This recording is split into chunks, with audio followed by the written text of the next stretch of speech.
아멘. 오늘 생명과 빛 이런 제목으로 하나님의 말씀을 나누도록 하겠습니다. 지난주에는 말씀이신 하나님 예수 그리스도를 우리가 함께 나누었는데 이 말씀의 요지는 이런 것이었습니다. 하나님이 하나님을 나타내시기를 기뻐하신다는 거예요.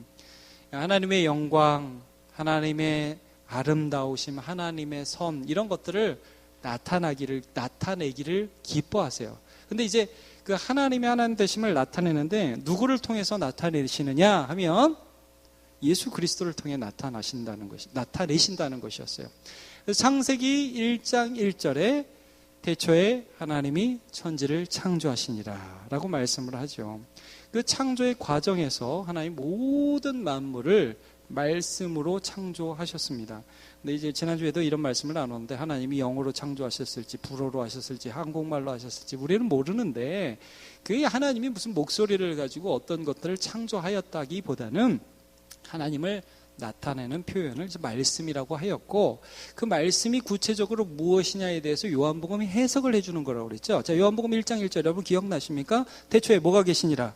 말씀이 계시니라. 이 말씀이 하나님과 함께 계셨으니 이 말씀은 곧 하나님이시다 이런 말씀을 하죠. 그러니까 구체적으로 이 요한복음 1장에 나오는 말씀이라는 대상은 우리가 믿는 예수 그리스도라는 것을 우리가 알죠. 그래서 14절에 보면 말씀이 육신이 되어 우리 가운데 거하시며 우리가 보니 아버지의 독생자의 영광이요 은혜와 진리가 충만하더라 이런 말씀이 있잖아요. 그러니까 이 예수 그리스도는 창조 때 하나님이 태초에 천지를 창조하실 때 하나님을 나타내신 분이라는 거예요. 그런데 그 하나님을 나타내신 하나님의 아들이신 하나님이 이 땅에서 하나님을 계속해서 하나님을 나타내셨어요. 조금 이따 우리 살펴보겠지만 그리고 이 땅에 오심으로 사람들에게 말씀이 육신이 되어서 저분을 보니까 하나님이 보인다. 하나님을 나타내는 하나님의 아들이신 하나님으로 이 땅에 오셨다는 거 우리가 나누었습니다. 자, 그러면 하나님이 하나님을 이렇게 나타내시고 하나님이 하나님을 증거하시는데 계시라고 하는데 좀 더 구체적으로 어떻게 나타내느냐 하는 게 이제 오늘 보면 3절 4절에 나와 있어요. 3절에는 만물이 그로 말미암아 창조되었고 지은 것이 그가 없이는 된 것이 하나도 없다 이런 말씀이 나오죠. 자, 4절에는 구체적으로 이런 말씀이 나옵니다. 그 창조하신 예수님 안에 뭐가 있었다? 생명이 있었으니 이 생명은 사람들의 빛이다. 자, 생명이라는 단어와 빛이라는 단어가 나옵니다. 우리 예수를 믿으면 생명이라는 단어 참 많이 듣죠. 그리고 빛이라는 단어도 참 많이 듣습니다. 자, 근데 조금 개념 정리를 하면서 오늘 말씀을 증거하도록 하겠습니다. 생명이라는 걸 알기 위해서 생명의 반대말을 좀 우리가 알아야 됩니다. 생명의 반대말은 뭐죠 여러분? 죽음입니다. 죽음. 그러니까 사는 거의 반대는 죽음이죠. 생명을 생각할 때 우리가 반대말은 사망이라고 할 수 있습니다. 자, 빛의 반대말은 쉽죠. 어둠입니다. 어둠. 이게 단순하게 여기 요한복음에서 말씀하시는 생명이라는 것이 뭐 우리 육신의 목숨이 붙어 있다라는 것만을 의미하지는 않습니다. 좀 더 그것보다 큰 의미입니다. 빛이라는 것도 조금 우리 눈이 뭐 이렇게 뭐 환한 찬란한 빛을 본다 이런 정도의 말씀을 하고 있는 것은 아닙니다. 자, 이건 무슨 말씀이냐면요. 생명, 예수께서 생명이다. 예수라는 말씀은 우리가 죽어 있다라는 것을 전제로 해서 하신 말씀이에요. 여기서 죽음이라는 것은 어떤 말씀이냐면 하나님을 향한 죽음이에요.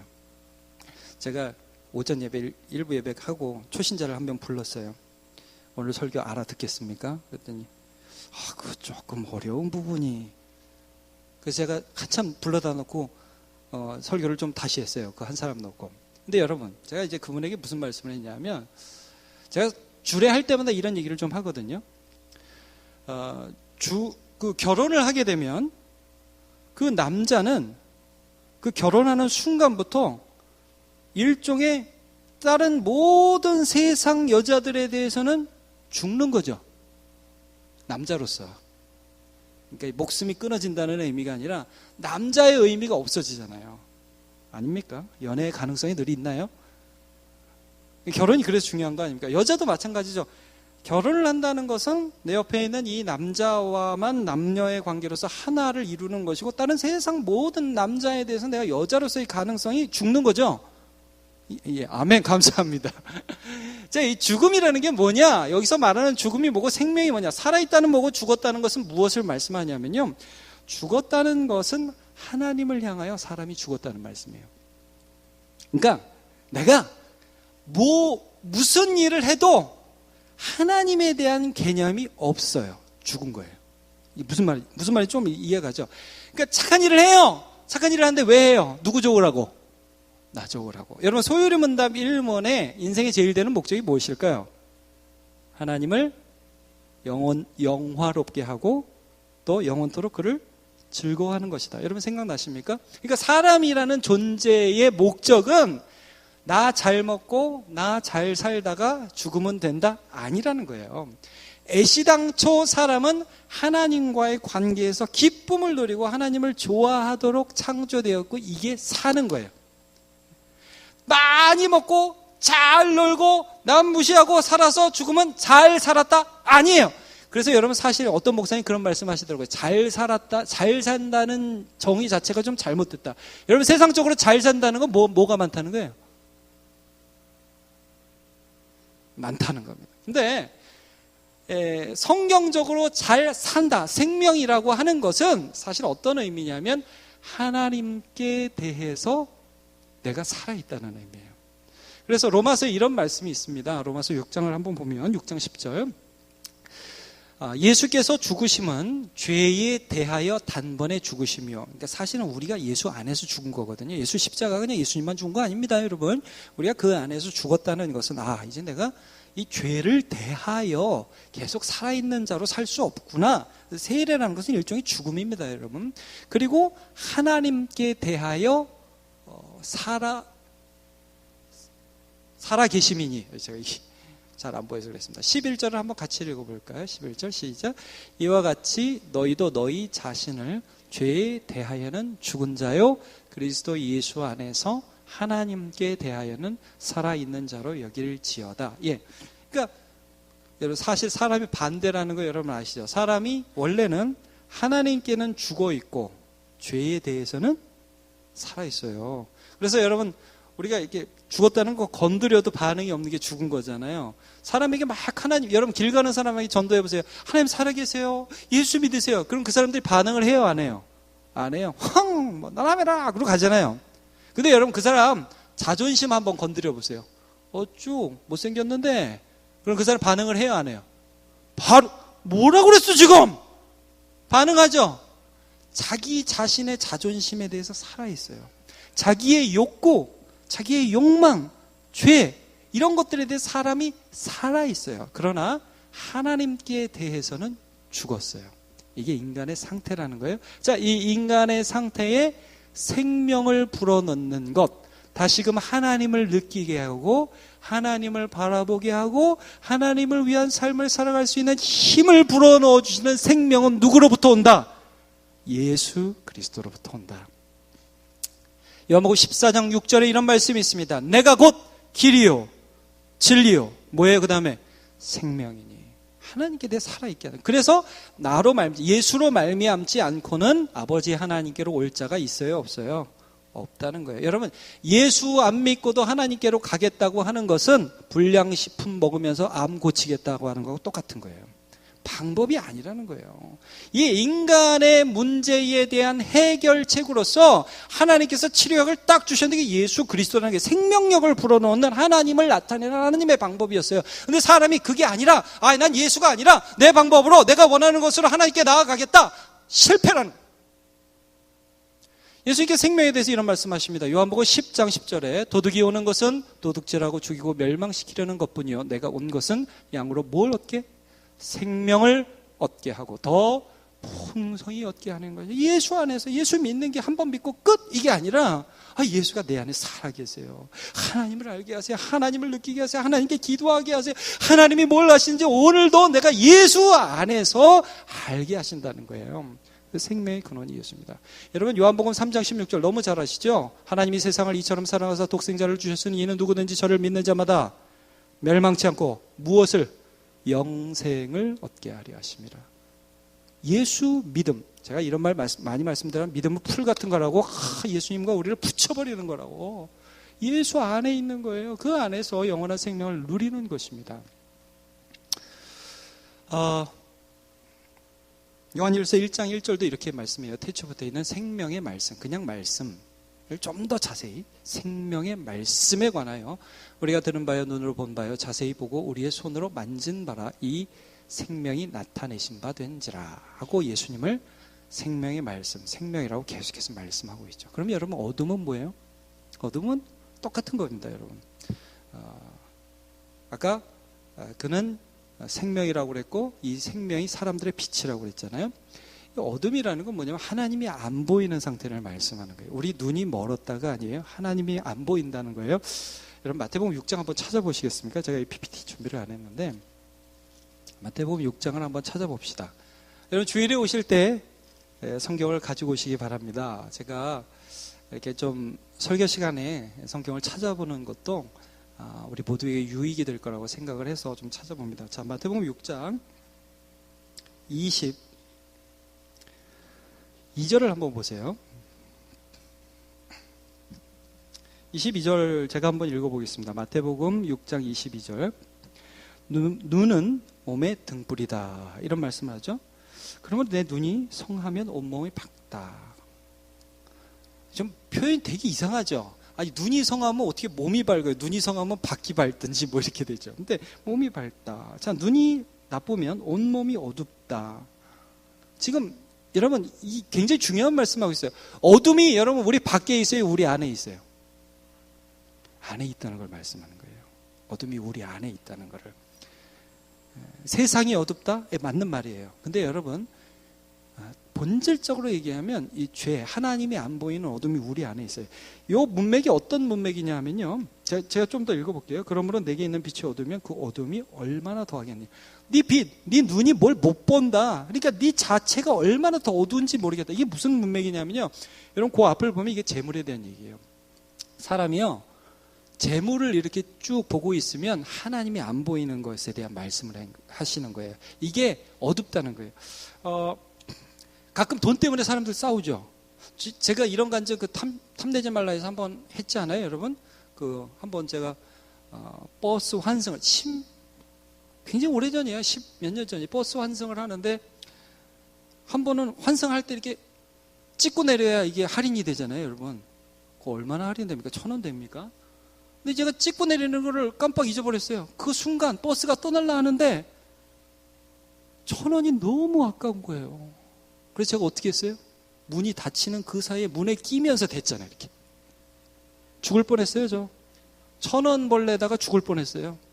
이 기사 아저씨가 놀래가지고 어떻게 저럴 수가 있는 저런 인간이 다 이런 표정으로 저를 보는데 너무 창피해서 그냥 아픈지도 모르고 그냥 빨리 빠져나왔어요.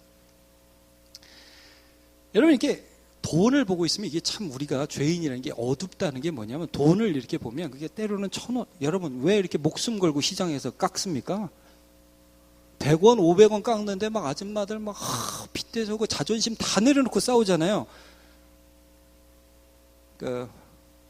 우리 그리스도인 좀 덜 깎았으면 하는 바람입니다. 아멘 안 하실 줄 알았습니다. 자, 우리 인생의 목표가 깎는 게 아닙니다. 하여튼. 자, 근데 이게 이렇게 보고 있으면요, 딴 게 안 보여요. 그걸 어둡다고 그러는 거예요. 우리가 재물이나 재물 아니라도 어떤 내가 깊이 사랑하는 어떤 대상이 있을 때 그게 보이는데 사실 그 순간 하나님이 안 보이는 거예요. 그걸 어둡다고 표현을 합니다. 어둡다. 그래서 여러분 성경이 말하는 어둡다고 표현하는 것, 성경이 말하는 죽음이라는 대상은 사실 그 사람들 자신은 죽었다고 생각 안 합니다. 자기가 어둡다고 생각하지 않습니다. 그러나 하나님의 눈으로 볼 땐 그는 어두운 자고 하나님의 눈으로 볼 때 그는 죽은 자라는 걸 말씀을 해주고 있어요. 그런데 하나님은 아까 살펴봤죠. 하나님 어떤 하나님? 자신을 드러내는 하나님, 나타내는 하나님. 창조 때로부터 쭉 그 하나님이 누구를 통해서 하나님을 드러내세요? 예수 그리스도. 예수 그리스도를 통해 쭉 드러내신다는 거예요. 창조가 그것이었다는 거예요. 여러분 요한복음은 지금 창조의 하나님이 이 땅에 오실 때 하나님을 또 드러내셨다는 걸 말씀해 주고 있어요. 자, 우리 이 말씀을 봐야 돼요. 고린도후서 4장 5절 굉장히 중요한 말씀이에요. 어두운 데에 빛이 빛이라 말씀하셨던 그 하나님께서, 자, 여기까지만 볼게요. 어두운 데에 빛이 빛이라 말씀하셨던 그 하나님께서 무엇을, 어떠한 일을 가리키는 구절일까요? 이 구절. 어두운 데서 빛이 빛이라 말씀하셨던 그 하나님께서. 이게 뭘 가리키는 것 같습니까, 여러분? 창조입니다. 여러분, 창조, 첫날에 무엇을 하나님께서 만드셨습니까? 네, 감사합니다. 빛, 잘하시네요. 마지막 날은요? 사람. 우리는 첫날과 마지막 날밖에 모르죠. 둘째 날부터는 들어도 헷갈리죠. 저도 가끔 헷갈려요.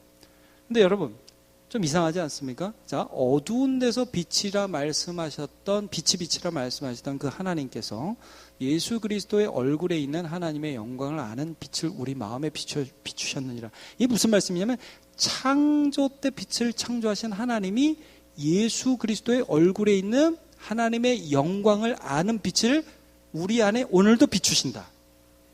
이게 창조의 하나님이 오늘 우리 안에서 창조하고 계시단 말씀이에요. 예, 아멘 해주셔서 감사해요. 이게 중요한 건데 조금 어렵기도 해서 재창조라고 그랬어요. 여러분, 고린도후서 4장 16절입니까? 7절입니까?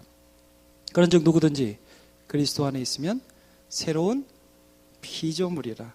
이전 것은 지나갔으니 보라 새 것이 되었도다. 피조물이라고 그러죠. 다시 지었다고 그러죠. 그러니까 우리가 물론 하나님이 지었어요, 우리를. 그런데 여러분, 예수 안에서 하나님을 아는 안 보이던 빛이 딱 비추는 거, 하나님을 알게 되는 거, 느끼게 되는 거, 이건 재창조라는 게 재창조.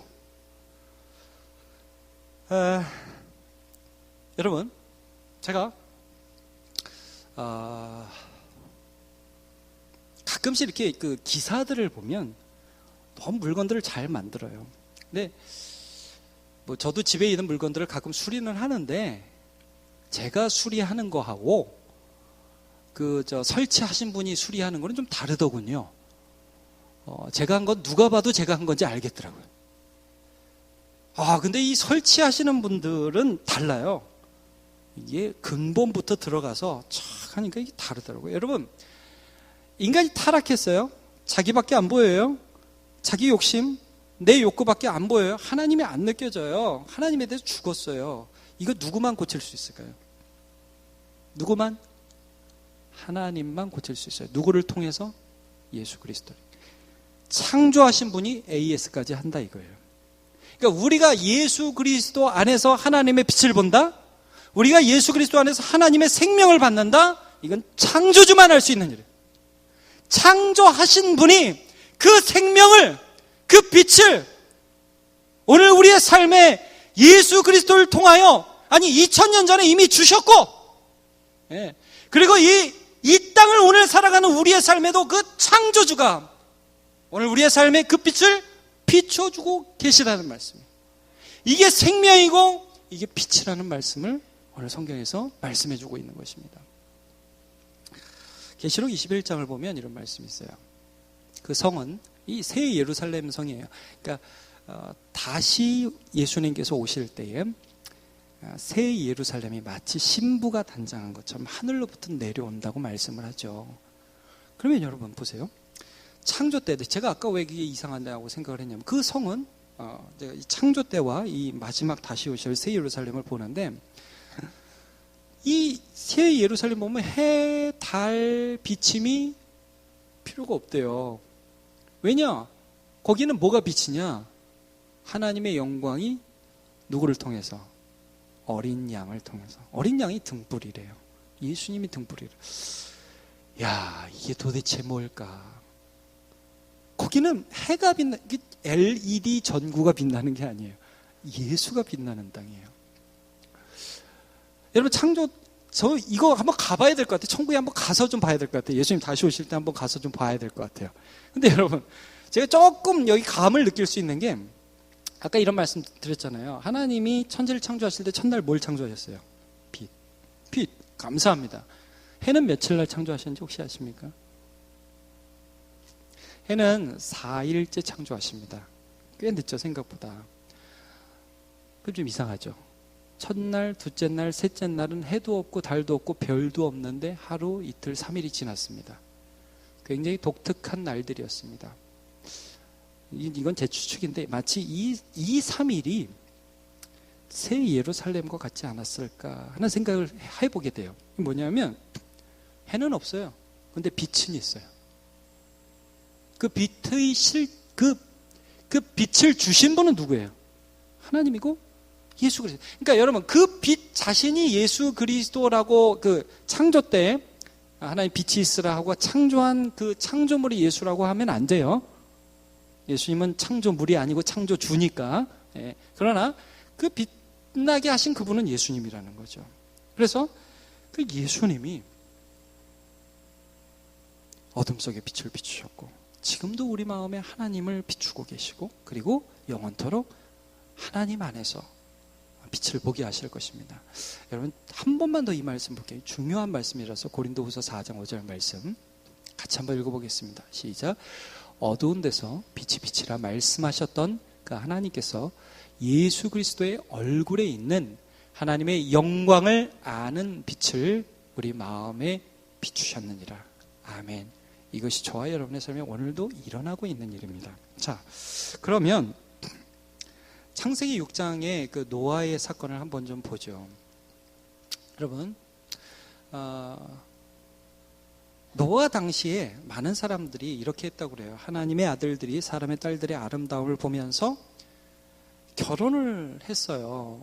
이게 뭐가 문제냐. 근데 여기에 대해서 어떤 평가를 내리냐 하면 창세기 6장 5절에 이렇게 말씀해요. 여호와께서 사람의 죄악이 세상에 가득함과 그의 마음으로 생각하는 모든 계획이 항상 악할 뿐임을 보시고 이런 말씀을 하거든요. 자, 여러분 결혼하는 게 죄 아니잖아요.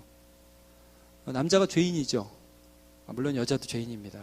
근데 남자의 그 죄성 중에 하나가 뭐예요? 보는 것에 약하다는 거잖아요. 남자는 어떤 여자를 좋아할까요? 1번 마음이 착한 여자, 2번 경제적인 능력이 있는 여자, 3번 뭐 할까요 또? 똑같은 말이군요. 3번 건강한 여자, 4번 이쁜 여자. 대부분 그렇단 말이에요. 4번으로 간단 말이에요. 자, 근데 사람의 딸들의 아름다움을 보고 아내를 삼는지라. 자, 여기서 만약에 하나님이 개입을 하셔요. 야, 네가 갖고 싶다고 그렇게 해서 막 그냥 아내를 삼으면 어떡해. 그러면 안 되잖아. 사람이 그 말을 들어야 안 들어요? 안 듣는다고요. 이 노아 시대의 사람들의 상태는 뭐냐면 하나님이 느껴지지 않는 상태예요. 하나님이 보이지 않는 상태. 그 사람들은 어디에 충실했어요? 나의 느낌, 나의 욕구, 내가 원하는 것, 나의 죄악에 충실했어요. 어두웠고 죽은 자였다는 거예요. 그럼 여러분 하나님이 쓸어버리셔야 되잖아요. 실제로 쓸어버려요. 그게 좀 이상하죠. 그냥 쓸어버리면 되는데 노아한테 뭐 하라고 그래요? 방주를 지으라고 그래요. 방주를 꽤 오랫동안 지었던 것 같아요. 몇 년 동안 지었는데 성경에 나오지는 않습니다. 꽤 오랜 시간 방주를 짓게 됩니다. 그런데 여러분 그 방주가 궁극적으로 가리키는 게 뭘까요? 그 안에 들어오면 살아요. 그리고 그 방주는 많은 사람들이 보면서 하나님이 살아계시고 그리고 죄를 지으면 안 된다는 거, 하나님을 공경해야 된다는 걸 말씀해주고 있어요. 그 방주가 궁극적으로 가리키는 게 뭐죠? 예수 그리스도예요. 여러분 그래서 이 말씀 보시면 5절에 이런 말씀이 있죠. 빛이 어둠에 비치되 어둠이 깨달아요, 못 깨달아요? 못 깨달아요. 그러니까 노아 시대도 똑같은 거예요. 하나님은요 예수 그리스도에 대한 그 빛을 비추는 걸 노아 시대도 비추셨어요. 누구를 통해서? 노아를 통해서, 방주를 통해서. 모세 때도 비추셨고요, 아브라함 때도 비추셨고요, 그리고 다윗 때도 비추셨고. 하나님은 계속적으로 비추셨어요. 사람들이 그 빛을 통해서 예수 그리스도께 나와왔을까요? 아니에요. 싫어했어요. 왜? 자기 행위가 악하니까. 또 볼 수 있는 능력 자체가 없어요. 여러분 사람은 내 속에 있는 어두움을 나의 힘으로 깨치고 나을 능력이 없습니다. 이게 문제예요. 고린도서 2장 14절 말씀 한번 볼까요? 육에 속한 사람은 하나님의 생명의 일들을 받지 아니하나니 이는 그것이 그에게는 어떻게 보여요? 어리석게 보이며 또 그는 그것을 알 수도 없나니 그러한 일은 영적으로 분별되기 때문이라. 여러분, 우리가 예수 믿을 때에 그것은 하나님께서 우리 안에, 다시 한번 말씀드립니다, 재창조의 일을 하시는 것입니다. 빛을 비춰주시는 것이고 생명을 불어넣는 일인 것입니다. 오늘 저와 여러분이 요한복음 9장 말씀을 한번 같이 읽어보겠습니다. 요한복음 9장을 가보죠.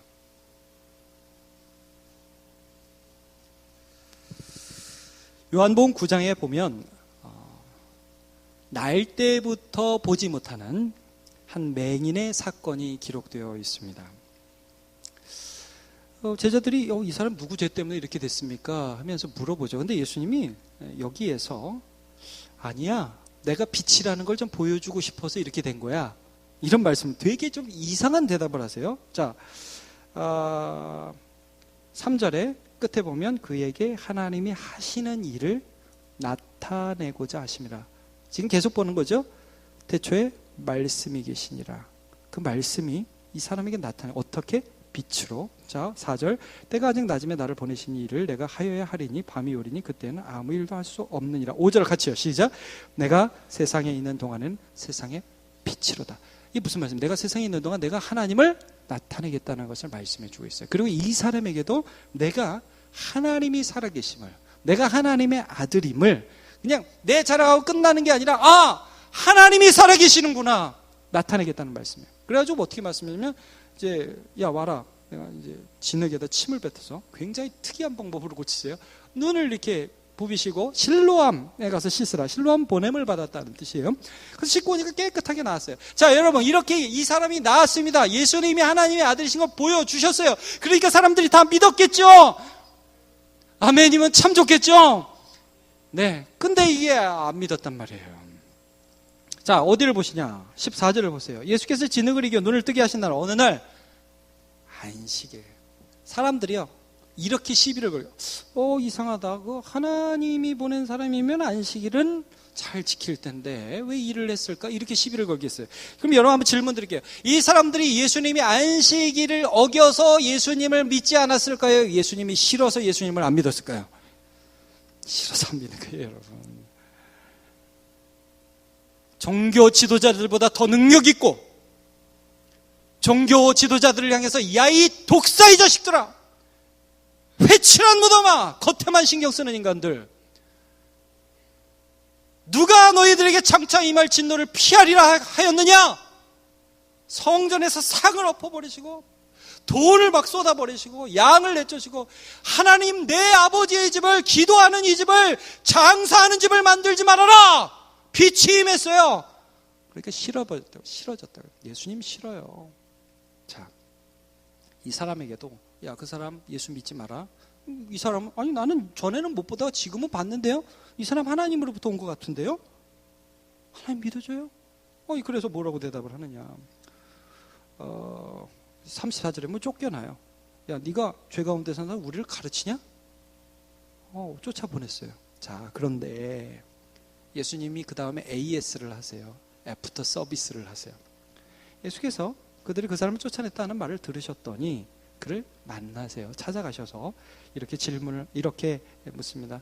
야, 너 인자 믿냐? 인자를 믿냐? 자, 여기서 인자라는 단어, 이게 사람의 아들, son of man이라는 뜻인데 이건 그냥 뭐 내가 사람의 아들 이런 의미가 아니라 이게 유대교의 성경을 아는 사람들한테는 분명한 다니엘서의 예언에 나오는 메시아를 가리키는 것입니다. 자, 다니엘서 7장 13절 14절. 내가 다니엘이 또 밤 환상 중에 보니 인자 같은 이가 하늘 구름을 타고 와서 옛적부터 항상 계신 이에게 나아가 그 앞으로 인도되며. 인자 같은 이. 그래서 사람들은 이 다니엘서에 나온 이분이 하나님의 영광을 가지고 이 땅에서 우리를 구원할 걸 기다려서 14절.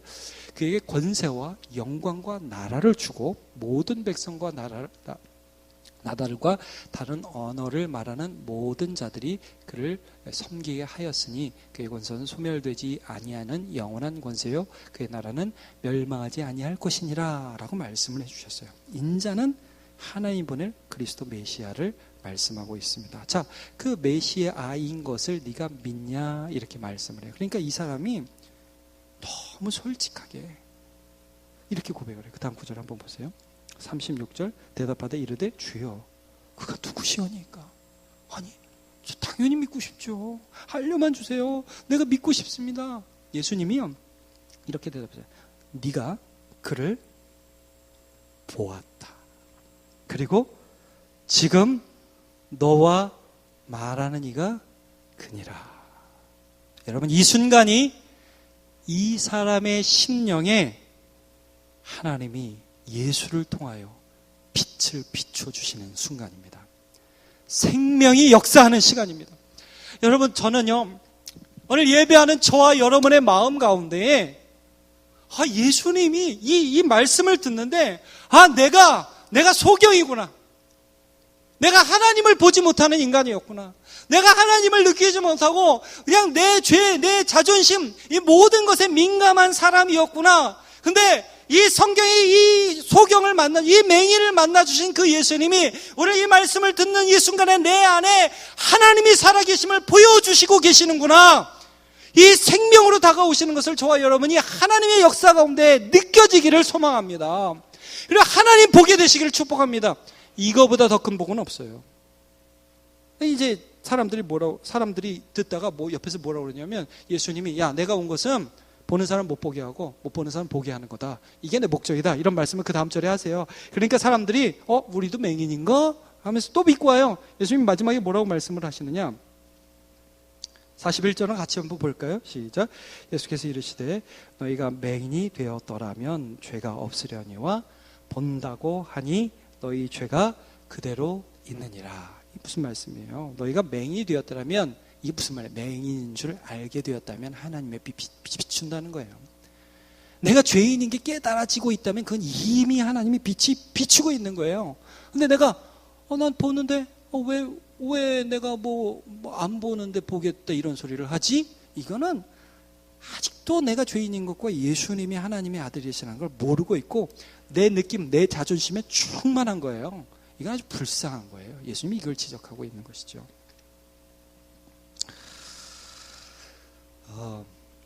삭개오가 여러분 회개하던 걸 한번 기억해 볼까요? 저는 삭개오를 보면서 생명력이 무엇인가를 좀 다시 한번 생각하게 돼요. 예수님을 보고 싶었어요. 죄인이었어요. 근데 예수님은 죄인을 용서한대요. 그런 말씀이 자꾸 들려와요. 소문이 들려와요. 자기는 키도 작고 세리 장이고 모든 사람에게 매국노로 낙인 찍혔던 한 사람이었어요. 너무 보고 싶어서 돌 감람나무 위로 올라갔더니 예수님이 지나가는데 딱 보고서 삭개오야 자기 이름을 부르는데 그냥 마음이 확 무너져요. 어떻게 내 이름을 알지? 저분이 내려와라. 내가 너네 집에 오늘 좀 같이 유하여야 한번 머물러야겠다. 예수님이 나의 삶 안으로 들어오세요. 내가 예수님 안에 있고 예수님이 내 삶에 들어와요. 그러니까 삭개오가 너무 기뻐하면서 예수님을 맞아요. 여러분 삭개오는 굉장히 소심했고 주저했고 죄를 지으면서 양심의 가책을 받으면서도 늘 죄책감에 쌓여있던 그런 사람이었어요. 근데 예수님을 만나는데 너무 좋은 거예요 이게. 저분이 나를 그냥 받아줘요. 저도 좀 그래서 이런 능력이 있었으면 좋겠어요. 새 가족이 오면 누구누구씨 안녕하세요. 그럼 그냥 얼마나 좋아하겠어요. 저는 그런 능력이 없어요. 삭개오의 삶에 예수님이 딱 들어갔는데 삭개오의 안에 생명력이 확 예수님이 들어가시니까 그냥 자기 집에 예수님이 오시는 게 아니라 삭개오라는 한 인격 속으로 예수님이 훅 들어오시니까 삭개오가요 이런 말을 해요. 예수님, 제가 저의 재산의 절반을 가난한 사람에게 나눠주겠습니다. 웃으면서. 여러분 혹시 재산 절반 나눠주면서 웃는 사람 봤습니까? 이게 좀 울어야 될 일이에요? 웃을 일이에요? 이건 아까 말로 하면 뭐냐면 자기 재산이 얼마나 많은지가 안 보이고 내 앞에 있는 누구만 보이는 거예요? 예수만 보이는 거예요. 그리고 내가 누구 거 터색한 거, 훔친 거 이런 거 있으면 4배를 갚겠습니다. 그러면서 싱글싱글 웃고 있어요. 제가 이 말씀 보면서 좀 이런 생각을 했어요. 여러분 회개는 때로는 울면서도 하지만 여러분 때로는 회개는 웃으면서도 할 수 있습니다. 하나님 저 잘못했어요. 근데 기뻐요. 희한해요 이게. 왜냐하면 예수가 보이거든요. 내 잘못을 용서해 주신 예수 안에 있거든요. 이 기적이에요. 여러분 예수를 믿는다는 것은 그래서 하나님이 내 안에서 역사하고 계시는데 그냥 역사가 아니에요. 세상의 것들이 아무것도 아닌 것으로 보이고 주님의 영광이 보이는 거예요. 세상의 영광 눈앞에 없네. 세상의 영광이 아무것도 안 보이고 주님이 보이기 시작하고 세상의 가치가 아무것도 아닌 것이 되고 주 예수 그리스도의 가치가 세상의 것을 뛰어넘는 것이 내 눈에 보이기 시작하는 것은 내가 아는 게 아니라 주 예수 그리스도께서 나에게 빛을 비추시는 것입니다.